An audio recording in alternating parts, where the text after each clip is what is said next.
Halo sahabat liputan6.com, saya Rainer Raharja, Founder and Executive Director dari The Accelerator, Accelerating Entrepreneurs. Saya akan hadir di sini untuk menjawab pertanyaan Anda seputar bisnis dan kewirausahaan hanya di liputan6.com. Nah, ini pertanyaan yang sangat penting. Bagaimana kita supaya tidak gagal? Saya nggak bilang kita pasti tidak akan gagal, tapi bagaimana meminimalisir kegagalan tersebut. Untuk kita berbisnis, kita harus mencari yang namanya Board of Advisory atau Dewan Penasehat dalam bisnis kita. Kita nggak perlu menggaji mereka, kita nggak perlu secara di atas kertas menanyakan kepada orang apakah Anda mau menjadi Dewan Penasehat kita atau nggak. Tapi kita mencari orang-orang yang tepat, seperti contohnya, di dalam bisnis pentingnya pembukuan.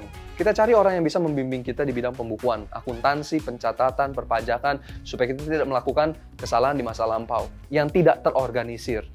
Lakukan bisnis secara terorganisir. Lalu kita bisa mencari expert di bidang industri kita.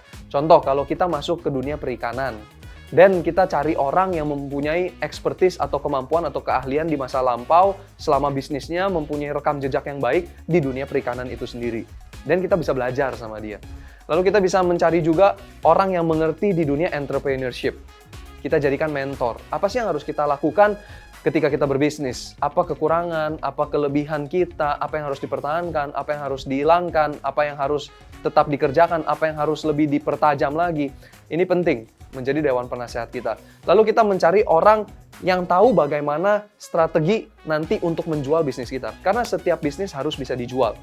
Kita harus bisa mencari orang yang nanti tahu kira-kira ada investor nggak yang mau beli bisnis kita. Ada klien nggak yang mau beli produk kita. Ada orang nggak yang nanti mau invest saham ke tempat kita. Dan ini sangat penting di masa depan dari bisnis kita. Karena yang namanya bisnis harus bisa dijual. Oke? Dan yang terakhir, banyak orang yang nggak sadar. Itulah kenapa banyak komunitas atau himpunan di luar sana dari sebuah organisasi industri. Kalau kita berada dalam sebuah industri, kita harus ingat, ada banyak orang di luar sana yang juga berada dalam industri tersebut. Kenapa nggak kita mulai berkecimpung di dunia itu, masuk ke dalam himpunan, masuk ke dalam ikatan, masuk ke dalam organisasi itu, dan kita mulai tuker pikiran, kita sharing, kita tanya ke mereka, karena mereka adalah orang-orang yang sama seperti kita, menjalani bisnis yang sama. Dan kita mulai bisa cari tahu, kenapa sih kita gagal? Kenapa sih dia gagal? Kenapa sih dia berhasil? Kenapa sih dia kok begini-begini aja? Kenapa kok perkembangan dia signifikan sekali? Kenapa kok perkembangan dia lambat sekali? Jadi kita ngerti di dalam satu wadah ikatan atau himpunan atau organisasi dalam satu industri yang sama akan ada banyak orang yang saling support. Ini pentingnya mengawal diri kita dengan orang-orang yang mau membantu kita untuk mencegah kegagalan. Saya nggak bilang Anda lakukan ini semua maka Anda selalu berhasil, tidak.